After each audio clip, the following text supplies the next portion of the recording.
All right, so we had started the very basics of dimensional analysis last class, where I was simply saying, what's 4 times 1? And you guys said 4. And realizing that fractions are equal to 1 so long as the top equals the bottom, as long as the numerator equals the denominator. So we're getting into dimensional analysis.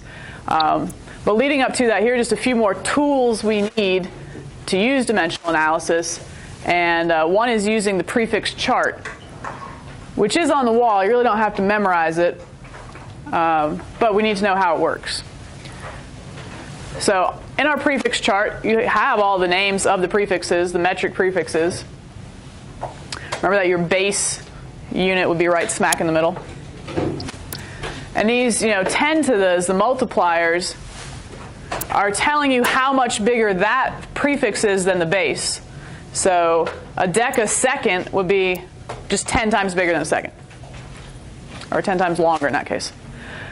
So if you want to set up an equality, you'd always say 1 of the prefix, so 1 decameter, or 1 decasecond, equals 10 to the 1. Well, 10 to the 1 of what? 10 to the 1 of the base. So when we're doing dimensional analysis and you want to use the prefix chart to help you and come up with an equality, because I can turn this right into a fraction. I can put this on the top and this on the bottom and use that with dimensional analysis. The 1 goes with the prefix. So 1 kilometer is 10 to the 3rd meters. 1 gigabyte would be 10 to the 9th bytes. And here are a few more that's really not in the King Henry died by drinking chocolate milk list. But you've got 3 more on the big side, mega, giga, tera, and 3 more on the small side, micro, nano, and pico. All right, so we'll see how to use those in a moment. Some other conversions we need to know. And you don't need to memorize these. These will be on the wall. So when you have your test, look up there. If you can't see it, feel free to just wander up, wander back. But you have it in your notes for now, but it will be on the wall for your test. So 1 meter is just a little bit longer than a yardstick.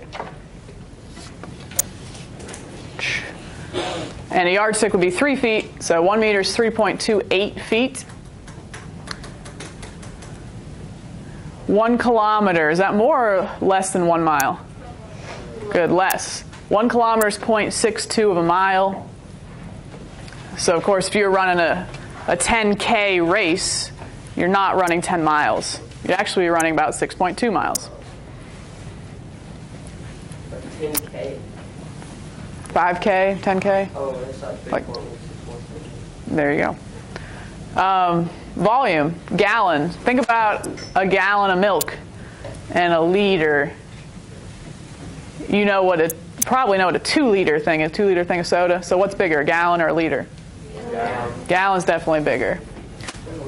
So 3.785 liters is a gallon. And I think you know the last one.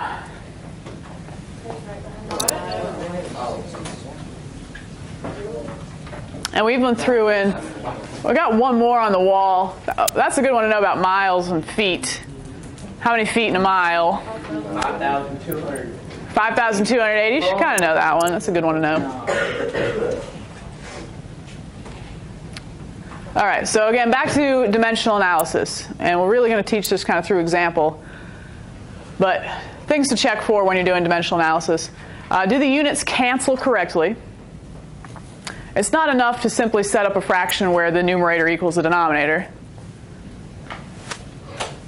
I've got to make sure I have the right thing in the numerator and not accidentally flipped.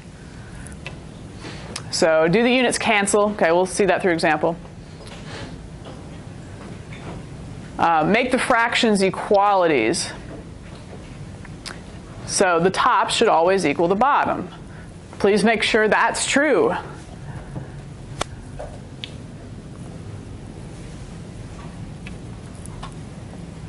Try to make a guess, is the answer correct? Does it fit with my kind of common sense understanding of these units? And if it is metric, you can maybe even just check with the slide method. But when I ask you to do a couple dimensional analysis problems on the test, I am going to ask you to show me your work. So even if it's something you can figure out in your head, I still want you to show the work. Promise it'll be good practice for the follow. This is the last slide. This is the last slide. Good practice for chemistry. All right, so let's make up one example for your notes. Is this your last slide? Yeah, this is it, right? Your notes are done after the slide? This is it. All right. All right, what shall we convert? You want to do an easy one or a hard one? Hard. Of course you want to do a hard one.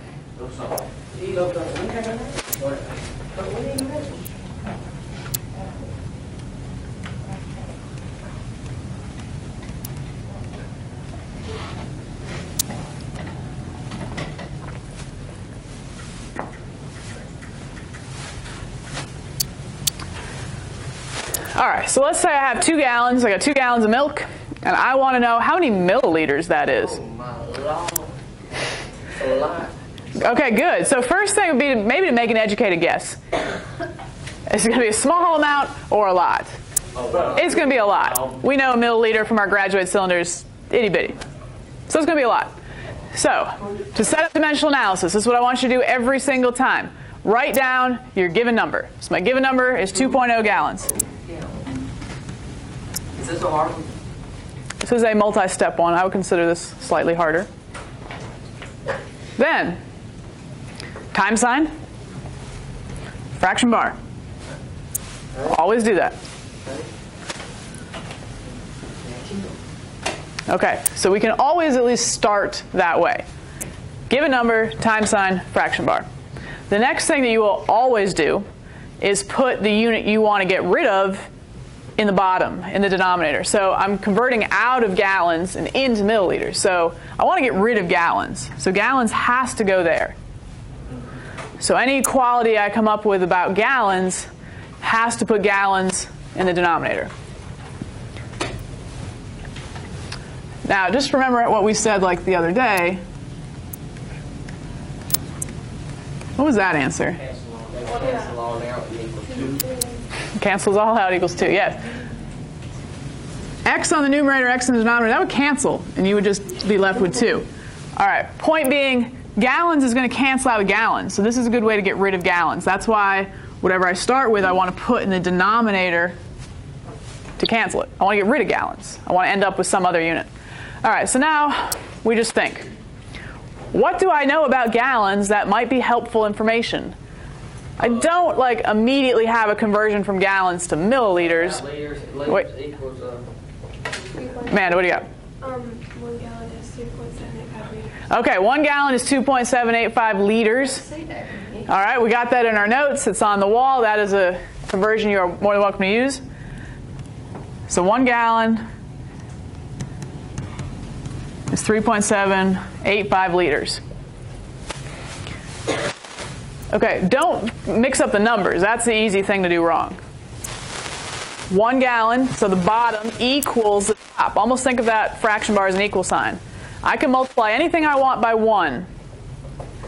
And this is 1 so long as the denominator equals the numerator. So far so good. Now I got to keep going. So times another fraction bar. And you can have times as many fractions as you need.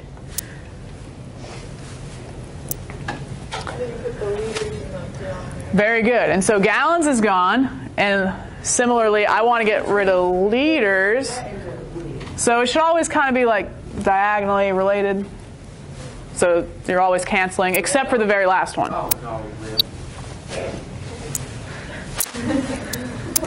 Got me there. So what has to go in the top over here? milliliters. Milliliters. We do know a relationship between liters and milliliters. It is 10 to negative 3, so then it'd be like 3,000 something. Good. There's 2 ways you could do this. You could use a chart and just look up milli, I personally use a chart. and you see you 10 to the negative 3. But where would 10 to the negative 3 go? It goes 3 plus behind the decimal. Well, does a 10 to the negative 3 go on the top or the bottom? Oh, bottom. Bottom. And the 1, that's what I wrote in the notes. The 1 goes with the prefix if you want to use that chart. So 1 milliliter is 10 to the negative 3 liters. Or, you don't have to write that, because milli is really one I think you should just know. So either way is fine. But I'm going to go with this way just because I think you should know milli. You should know that milli is a factor of 1,000. But would you put the 1,000 on the top or the 1,000 on the bottom? Top. Wait, so there's 1,000 milliliters in a liter? Yeah, in 1 liter. So why don't you just multiply it by 2? Or 1,000? That's what we're going to do. Oh. So you're either multiplying by 1,000 or dividing by 1,000th, which would be the same thing as multiplying by 1,000. Either way, if you're doing times 1,000 or divided by 10 to the negative 3, that really is the same thing. Just going to go 30,000. All right, and now we're actually pretty much done. Liters cancels liters, and I'm left with just the one unit I wanted, milliliters. And now it's really just a math problem. What you might want to do, just so you don't accidentally put this in the denominator, is maybe just put your beginning number over 1. You don't have to, but that way you can at least do the denominator in your head. Multiply all the numerators, multiply all the denominators. What's 1 times 1 times 1? Okay, so this is something over 1, which of course we don't need anyway. Then we got 2 times 3.785 times 1,000. Yeah. A lot of numbers. About 30,000. 3,785. Did you do it? No! Okay. 7,570? You just got to multiply that by that by that. Yep. So, yeah, about 6%. 7,570 milliliters. Now, So all you gotta do is like multiply that by 2 and then multiply it 2 by 3 by 1,000. yeah, numerator times numerator times numerator. So this is fine. However, especially in Unit 1 here, I would love to see this in the correct number of significant figures. Now, this actually is kind of easy. You don't have to worry about this like 1,000 and tell me that that's only one significant figure. No, because this is a constant. This actually has an infinite number of significant figures. Your only measurement here that you're really doing math with at all was the very first number to begin with. So how many significant figures there? 2. So you really should end with 2 significant figures, which means you actually have to round that to what?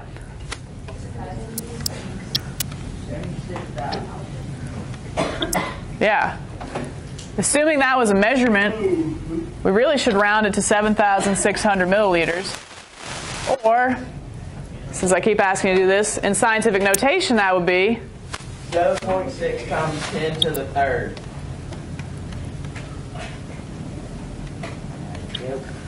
ta-da.